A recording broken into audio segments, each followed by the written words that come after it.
प्रधानमंत्री डॉक्टर मनमोहन सिंह ने कांग्रेस अध्यक्ष सोनिया गांधी के साथ मतभेद की बातों का खंडन करते हुए कहा, वे सभी मुद्दों पर कांग्रेस अध्यक्ष के साथ मिलकर करते हैं काम। कुछ दलों के यूपीए छोड़ने पर प्रधानमंत्री ने कहा, राजनीति में न कोई स्थायी सहयोगी होता है न दुश्मन। केंद्रीय मंत्रिपरिषद में खाली पदों को भरने पर कर रहे हैं विचार।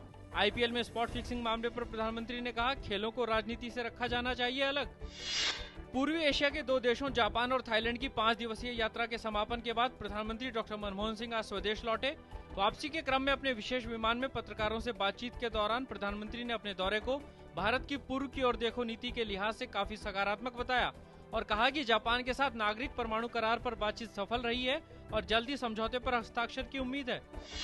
आईपीएल फिक्सिंग मामले में गिरफ्तार अभिनेता विंदु रंधावा और चेन्नई सुपर किंग्स के सीईओ गुरुनाथ मैयप्पन सहित 2 लोगों की पुलिस हिरासत 3 दिन के लिए बढ़ाई गई। मास्टर ब्लास्टर सचिन तेंदुलकर ने स्पॉट फिक्सिंग पर चुप्पी तोड़ते हुए पिछले 2 हफ्तों से हो रही घटनाओं पर जताया दुख। कहा, क्रिकेट के गलत कारणों से खबरों में होने की वजह से उन्हें हुई है बहुत निराशा। गृह मंत्री सुशील कुमार शिंदे नक्सल प्रभावित राज्य छत्तीसगढ़ के दौरे पर नक्सली हिंसा में मारे गए छत्तीसगढ़ के कांग्रेस अध्यक्ष नंद कुमार पटेल के परिजनों से मिलने रायगढ़ पहुंचे। अस्पताल जाकर जाना घायलों का हालचाल।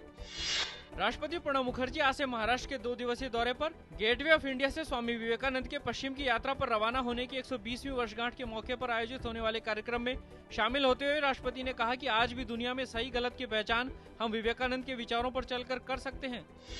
वित्त वर्ष 2012-13 में सकल घरेलू उत्पाद दर 5% रही, पिछले 10 वर्ष में सबसे कम विकास दर। मार्च में खत्म हुई चौथी तिमाही में जीडीपी की दर 4.8% दर्ज की गई। ये पिछले साल के चौथी तिमाही में 5.1% रही थी।